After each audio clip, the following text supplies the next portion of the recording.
Hello students, मेरा नाम है शुभम और मैं फिर आ गया आपके सामने मैनेजमेंट की एक और वीडियो लेके।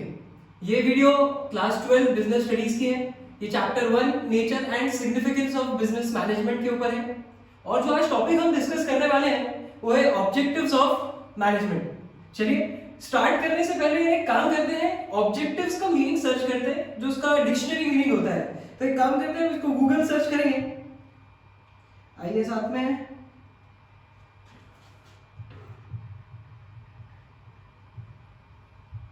What are objectives basically.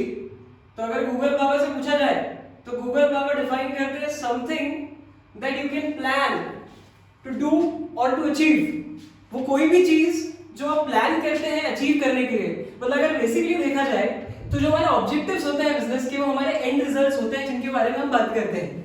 मतलब बिजनेस मैनेजरियल एक्टिविटीज करके वो क्या काम करना चाहता है, क्या अचीव करना चाहता है एंड में, उसको हम क्या बोलते हैं बच्चों? Organisational objectives. अब जो हमारे ऑब्जेक्टिव्स होते हैं उसको हम कैसे डिफाइन करते हैं, इसके लिए हम वापस चलते हैं हमारी स्लाइड के ऊपर। बात कर रहे हैं बेटा किसकी? ऑब्जेक्टिव्स ऑफ मैनेजमेंट की। अब कितने ऑब्जेक्टिव्स है मैनेजमेंट के? तो देखा जाए तो मैनेजमेंट के 3 ऑब्जेक्टिव्स होते हैं। नेमली पहला ऑर्गेनाइजेशनल ऑब्जेक्टिव्स है ना, दूसरा सोशल ऑब्जेक्टिव्स और तीसरा पर्सनल ऑब्जेक्टिव्स। आइए इनको ब्रीफ में डिस्कस करते हैं। पहला जो हम डिस्कस करने वाले हैं बेटा वो है ऑर्गेनाइजेशनल ऑब्जेक्टिव्स।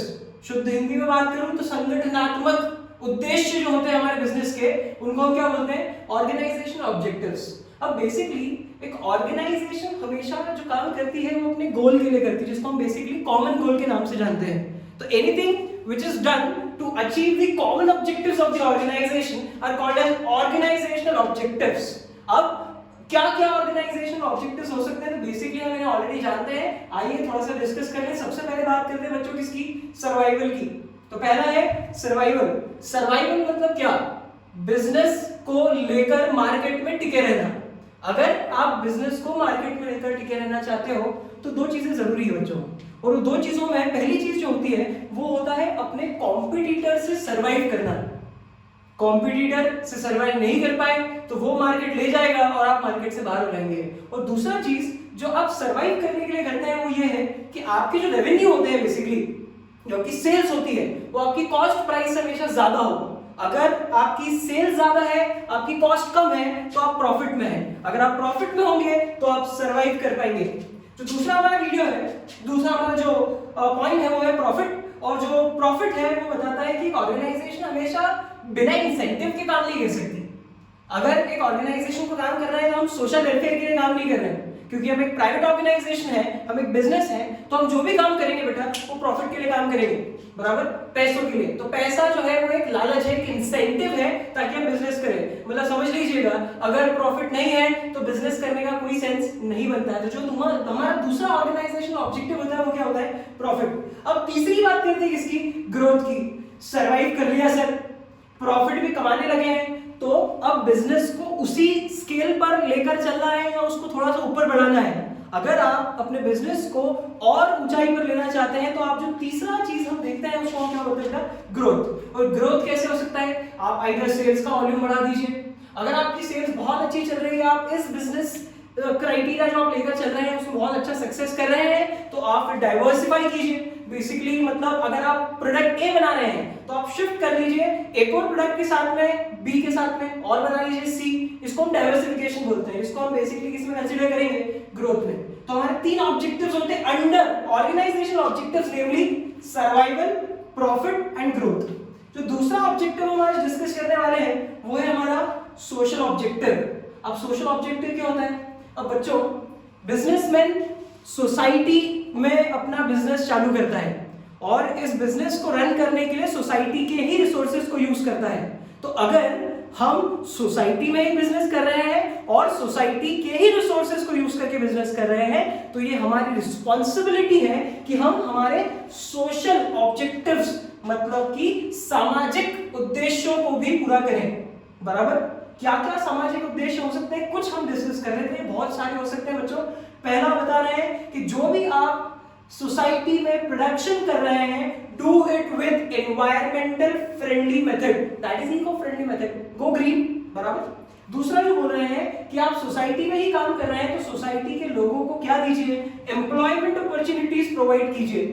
तीसरा जो हम बात करते हैं वो क्या है कि कुछ बेसिक एमिनिटीज अपने बिजनेस को प्रोवाइड कीजिए, बिजनेस के थ्रू प्रोवाइड कीजिए, जैसे कि स्कूल्स, क्रैशेस, बराबर। ये जो चीजें हैं आप प्लीज प्रोवाइड कीजिए थ्रू बिजनेस।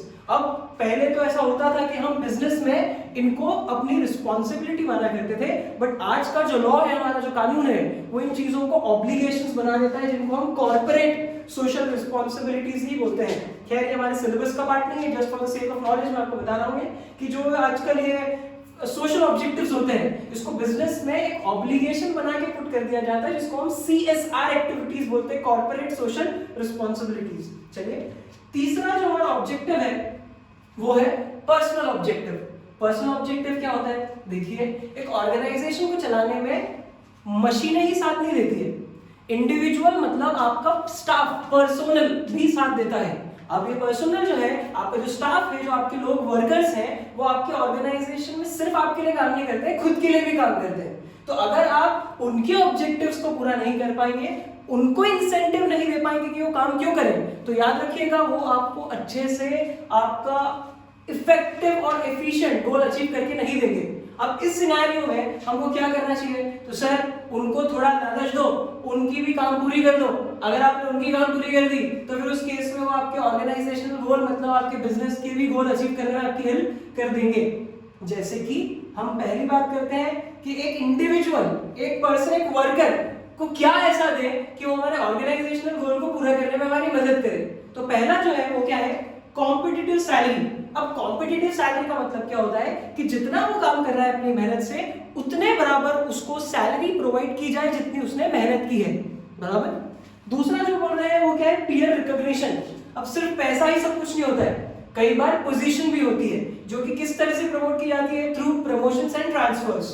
तो आप अच्छा प्रमोशन दीजिए, है ना, अगर उसको सेल्फ रिकॉग्निशन मिलेगा तो वो आपकी ऑर्गेनाइजेशन को ज्यादा बेहतर करके दे पाएगा। जो तीसरा हमारा पार्ट है वो है पर्सनल ग्रोथ एंड डेवलपमेंट। और ये कैसे होता है? जब एक पर्सनल को काम जो है उसका सीनियर या सुपीरियर वो डेलीगेट करता है। If there is proper delegation of work among the subordinates through superiors, मतलब जो सुपीरियर है, जो सीनियर लोग हैं, वो अगर जूनियर लोगों को अपना काम सबऑर्डिनेट करते हैं, तो क्या मैं ऐसे बोलूं कि जो ज्यादा एक्सपीरियंस्ड पर्सन है वो अपना काम किसी लेस एक्सपीरियंस्ड पर्सन से करवा रहा है, तो जो लेस एक्सपीरियंस्ड पर्सन है वो उससे कुछ सीखेगा, जिससे क्या होगी बच्चों? पर्सनल ग्रोथ एंड डेवलपमेंट देखने के लिए मिलेगी। चलिए, तो ये जो हमारे ऑब्जेक्टिव्स होंगे इनको हम क्या बोल रहे हैं? Personal objectives. तो बेसिकली हमने 3 ऑब्जेक्टिव्स के बारे में पढ़ा आज।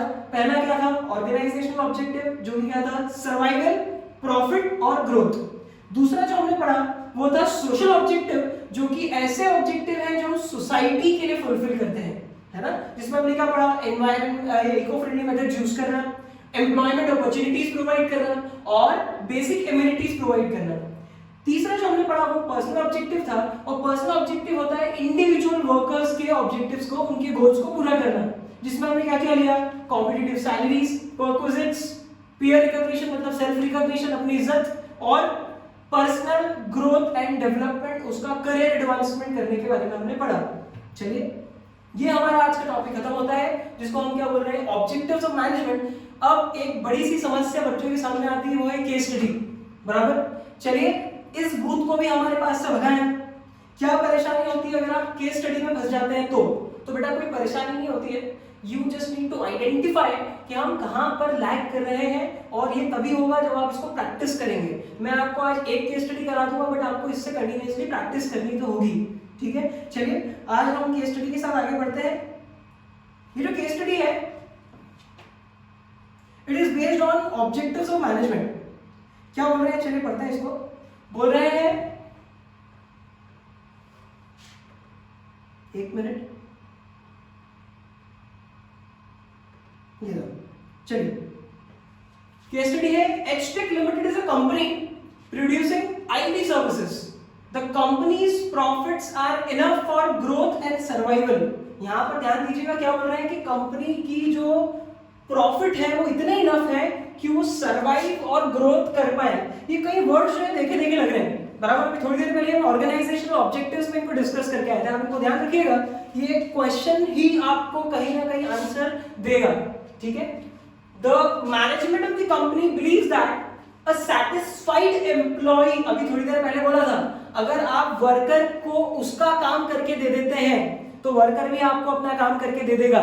इसीलिए आगे बढ़िए, देखते हैं आपको यहाँ पर कहीं ना कहीं इंडिविजुअल ऑब्जेक्टिव्स भी देखने के लिए मिलेंगे, बराबर, जिसको अपने पर्सनल ऑब्जेक्टिव्स पढ़ा था। The management of the company believes that a satisfied employee creates a satisfied customer, who in turn create profits that lead to satisfied shareholders. So it pays competitive salaries and perks to all its employees. All the employees are happy working in the organization because of the personal growth and development. Personal growth and development. आगे बोल रहा है it has set up an engineering college in which इस company ने एक engineering college भी बनाया in which 1/3 of the students are girls to whom the company gives 50% scholarship.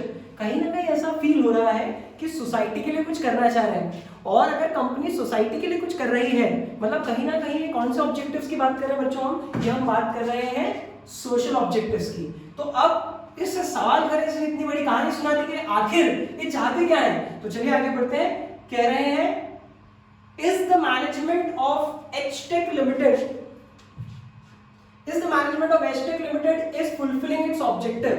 अगर ये यहां पर बात कर रहे हैं बच्चों तो आप मुझे बताइए सोच के खुद ही, क्या हमारा एचटेक लिमिटेड अपने ऑर्गेनाइजेशनल गोल्स को पूरा कर रहा है? तो आइडेंटिफाई करना बच्चों बड़ा आसान है, क्योंकि उसने कहा कि हमारे पास इनफ प्रॉफिट्स है कि हम सर्वाइव और ग्रो कर पाए, मतलब हमारे ऑर्गेनाइजेशनल ऑब्जेक्टिव्स को पूरा कर रहे हैं, बिल्कुल।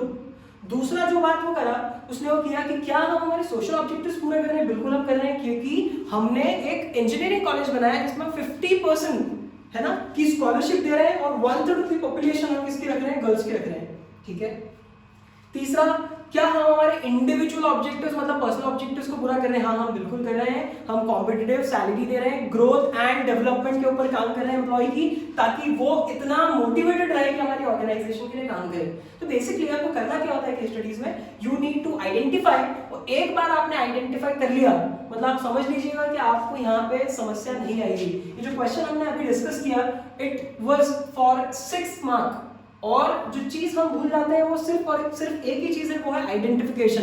If you are good at identification you won't lack any case study. आप यहाँ पर पूरे नंबर ला सकते हैं, क्योंकि ये पार्ट इजी होता है। सिर्फ और सिर्फ परेशानी वाला पार्ट ये होता है कि आप उसको आइडेंटिफाई करें। एक परेशानी आती है सर हमसे केस स्टडी बनती नहीं है, हम खूब प्रैक्टिस कर चुके हैं। बच्चों आप अपने आप से सवाल कीजिए, क्या आपने पहले डायरेक्ट पढ़ा? पहले आप पढ़िए डायरेक्ट, उसके बाद क्या कीजिए बच्चों? इनडायरेक्ट। डायरेक्ट का क्या मतलब है सर? बेटा पहले जो टॉपिक बुक में दिया है उसको वैसे के वैसे याद करो, कोशिश करो आप उसको समझ पाए, है ना। शुरुआती फेजेस में आप कोशिश करेंगे तो भी आप उसको याद नहीं कर पाएंगे, समझ नहीं पाएंगे। Have a habit of reading, please read कीजिए, थोड़ा थोड़ा आप रीड करेंगे चीजें दिमाग में जाती जाएगी, एक बिजनेस स्टडीज वाली लैंग्वेज दिमाग में फिट हो जाएगी।